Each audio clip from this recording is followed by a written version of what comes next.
Hello अस्सलाम वालेकुम, मैं हूं महविश इमरान। आज हम बनाने वाले हैं कलेजी कढ़ाई। चलिए रेसिपी की तरफ चलते हैं। कलेजी कढ़ाई में जो जो चीज़ें जाएंगी वो हैं। कलेजी मैंने 1 किलो ली है और मैंने ऐसे अच्छे से वॉश कर लिया है।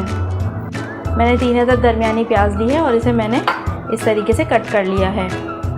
मैंने 2 दरमियाने साइज़ के टमाटर लिए हैं और मैंने इसे बारीक कट कर लिया है।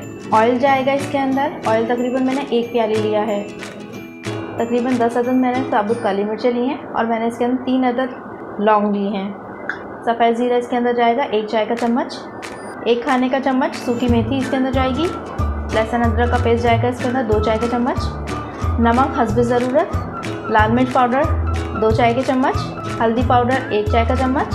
पिसा हुआ गरम मसाला 1 चाय का चम्मच। धनिया पाउडर इसके अंदर जाएगा 1 चाय का चम्मच। चलें अब इसे बनाना स्टार्ट करते हैं। 1 अदद मैंने इस तरह की कढ़ाई ले ली है। अब इसके अंदर सबसे पहले जाएगी कलेजी। तमाम की तमाम कलेजी इसके अंदर डाल देंगे। इसके बाद इसके अंदर जाएगा 2 गिलास पानी। मैंने तकरीबन इसके अंदर 2 गिलास पानी डाला है। अब इसके अंदर जाएगी प्याज। अब इसमें जाएंगे ये टमाटर। अब इसके अंदर मसाले मैं ऐड करूँगी, लेकिन नमक और गरम मसाले को छोड़ के मैं इसके अंदर तमाम मसाले ऐड कर दूँगी। इसमें जाएंगी लाल मिर्चें, हल्दी, धनिया पाउडर, नमक और गरम मसाला मैं इसके अंदर बाद में ऐड करूँगी। अब इसमें लहसुन अदरक का पेस्ट जाएगा। अब इसमें जाएगा ये ज़ीरा। अब इसमें जाएंगी काली मिर्चें और लौंग। अब इसके अंदर सबसे लास्ट में जाएगा ये ऑयल। अब इन तमाम चीज़ों को हम चम्मच की मदद से मिक्स कर लेंगे। अब इन तमाम चीज़ों को चूल्हे पे पकने के लिए रख देंगे। चलिए अब इसे पकाना स्टार्ट करते हैं। फ्लेम ऑन कर लेते हैं। फ्लेम मैंने इसकी हाई रखी है। तकरीबन हाई फ्लेम पर हमें इसे पकाना है, लेकिन जब इसके अंदर उबाल आना शुरू हो जाएगा, जैसे ये पकने की तरफ जाने लगेगा, मैं इसकी आंच थोड़ी सी स्लो कर दूँगी। जब तक इसका पानी नहीं खुश्क हो जाता तब तक हमें इसे पकाना है। अब इसका मैं कैप लगा रही हूँ।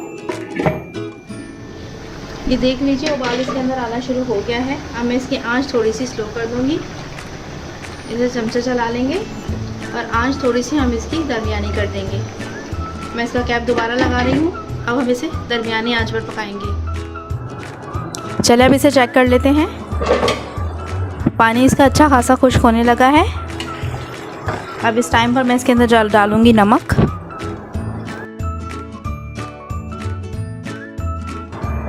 अब इसे मिक्स कर लेंगे। चलिए अब इसकी आंच तेज़ कर लेते हैं और इसे भूनना स्टार्ट करते हैं। ये देखें ये बिल्कुल भुन चुका है। ऑयल भी इसका थोड़ा ऊपर आना शुरू हो गया है। अब इसके अंदर सूखी मेथी जाएगी।